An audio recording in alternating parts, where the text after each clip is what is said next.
Olá, meus queridos, aqui do canal Recurso Raiz. Eu vim trazer para vocês um tema muito interessante, muito importante que está acontecendo aqui no estado de Mato Grosso. É sobre a responsabilidade solidária de terceiros por infrações fiscais.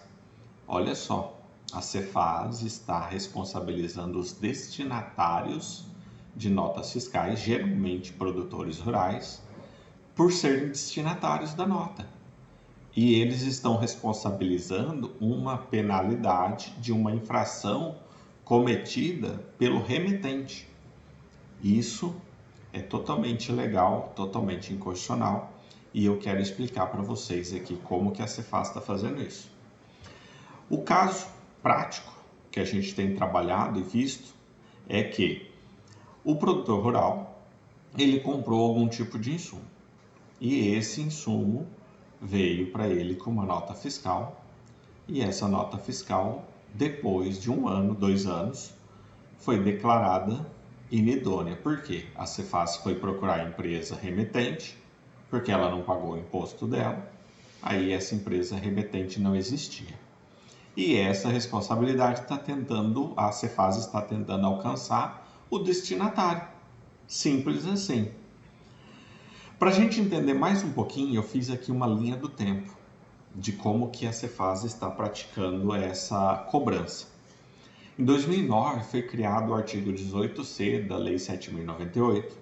Em 2017 a Cefaz cria uma tese de que a responsabilidade deve atingir o destinatário de notas fiscais de empresas que foram fiscalizadas e não foram encontradas. Essas empresas não existiam por algum motivo quando elas foram fiscalizadas. Em 2019 foi criada, através da Lei 10.978, uma penalidade específica para o destinatário. Essa penalidade é específica para o destinatário. Em fevereiro de 2020 foi declarado inconstitucional, através da ADI 4845, o artigo 18C. Olha só, a Cefaz vinha se apoiando no 18C e foi declarado inconstitucional. O que a Cefaz fez? A Cefaz, em março, migrou para o decreto. Aí tirou totalmente a legalidade do que existia dentro dessa cobrança, que era um artigo de lei, porque tinha sido declarado. Mas, inconformada, a Cefaz não deixa de cobrar. Ela continua aplicando através do artigo 937, parágrafo 1º do regulamento do ICMS, que é um decreto estadual, e esse decreto ele não tem força normativa de instituir uma penalidade para terceiros. E em dezembro de 2021, essa cobrança foi ampliada e reforçada com a inauguração aí do CIRA, que é o Comitê de Recuperação de Ativos, aonde eles estão forçando apertando os contribuintes terceiros, os destinatários, para ir lá fazer o recolhimento dessas penalidades, dessas infrações cometidas por outras pessoas. O que a gente tem para ressaltar aqui é que são nulos esses acordos feitos na PGE, na Cefaz ou no CIRA. Por quê? Dentro da matéria tributária, dentro da legalidade tributária, não se convalida o ato nulo. Então, a gente mostrando aqui para vocês que o artigo 937 é nulo, o artigo 18C já foi declarado inconstitucional. Tem uma tese firmada pelo STF que a responsabilidade de terceiros é só e restritamente aquela que está prevista no CTN. Então, não tem como convalidar esses acordos, esses pagamentos. O que isso quer dizer? Se você tem um acordo em andamento, não faça. Se você já pagou, peça de volta, porque tem uma nulidade. E qual que é a nulidade? A legalidade. Não tem legalidade esse acordo feito porque o dispositivo é ilegal.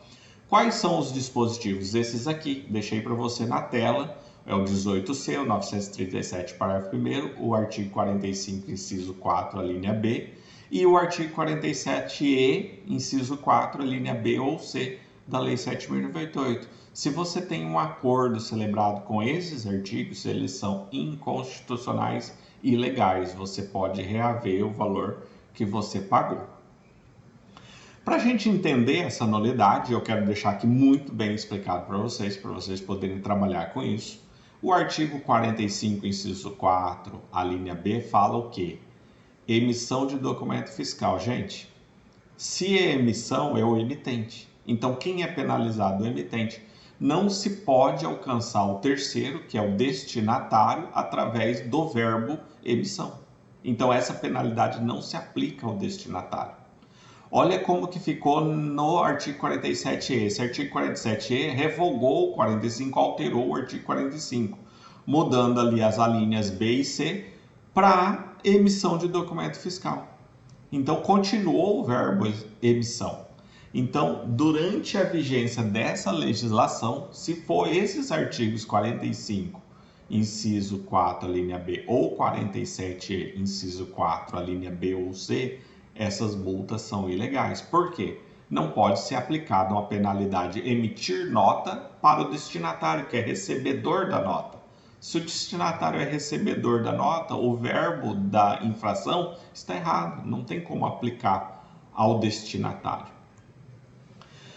Olha aqui, esse é o artigo que evoluiu, né? Vocês viram ali na linha do tempo, eu mostrei que o artigo 18C foi declarado inconstitucional, começou-se a utilizar o artigo 937, parágrafo 1º. A Cefaz criou isso aqui.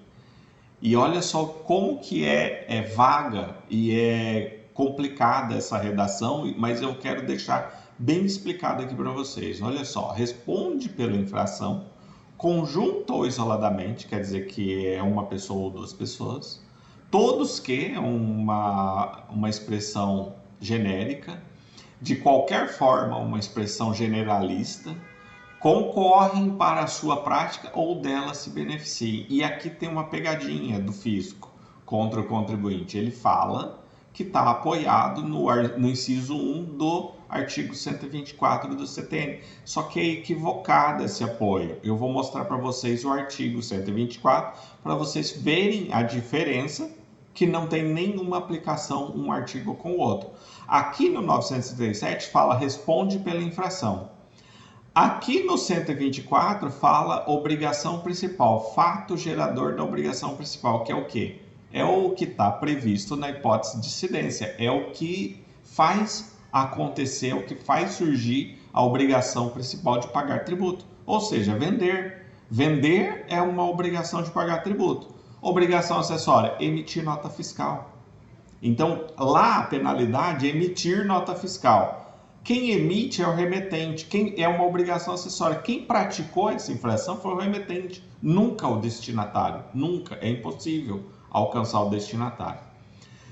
Julgando esse tipo de responsabilidade de terceiros, o STF firmou uma tese aqui na ADI 4845 de que é inconstitucional lei estadual que disciplina a responsabilidade de terceiros por infrações, veja, não é por fato de gerador de obrigação principal, é por infrações, de forma diversa da matriz geral estabelecida no Código Tributário Nacional, que é o CTN. E quais são essas matrizes? Quais são esses artigos? Está aqui previsto no 134, 135 e 137. Se vocês visitarem esses artigos, fizerem a leitura desses artigos, vão ver que o destinatário não está previsto em nenhum desses artigos. O destinatário não é um terceiro que pode ser responsabilizado por uma infração do remetente. E mais, no artigo 137 é expresso que as infrações são pessoais do agente que praticou a infração. Se o verbo é emitir nota fiscal, ele não tem como ser pessoal do recebedor da nota fiscal. São verbos totalmente diferentes. E no próximo slide aqui, eu quero deixar a cereja do bolo para vocês, aonde anula todos os autos de infrações praticados pela Cefaz, lavrados pela Cefaz, com fatos geradores posteriores antes a 29 de 10 de 2019. Foi quando foi publicada a Lei 10.978, que criou a penalidade específica para o destinatário, que está no artigo 47E, inciso 4, a linha U de uva. Recepção na condição de destinatário. Essa aqui é a penalidade do destinatário, que não tinha antes de 29 de 10 de 2019. Então, se você está com auto de infração, aonde tem fatos geradores antecedentes a 29/10/2019, e você pagou ou não pagou, está em discussão, está em execução fiscal, pode pedir a nulidade, porque não tinha previsão legal de penalidade para essa responsabilidade e para essa tipificação, que é receber na condição de destinatário. Foi criada só em 2019. Esse aqui foi o nosso De Olho na Legalidade, a inauguração dessa trilha aqui no nosso canal. Vão ter várias novidades e vários vídeos. Aproveita e segue aqui o nosso Instagram, tá na tela para vocês. E acompanhem que eu vou trazer bastante questões, e se vocês quiserem comentar, também já comenta, dá o like aqui para nós, ajudar o canal, segue o canal, compartilha com alguém aí que você gostaria que soubesse desse assunto.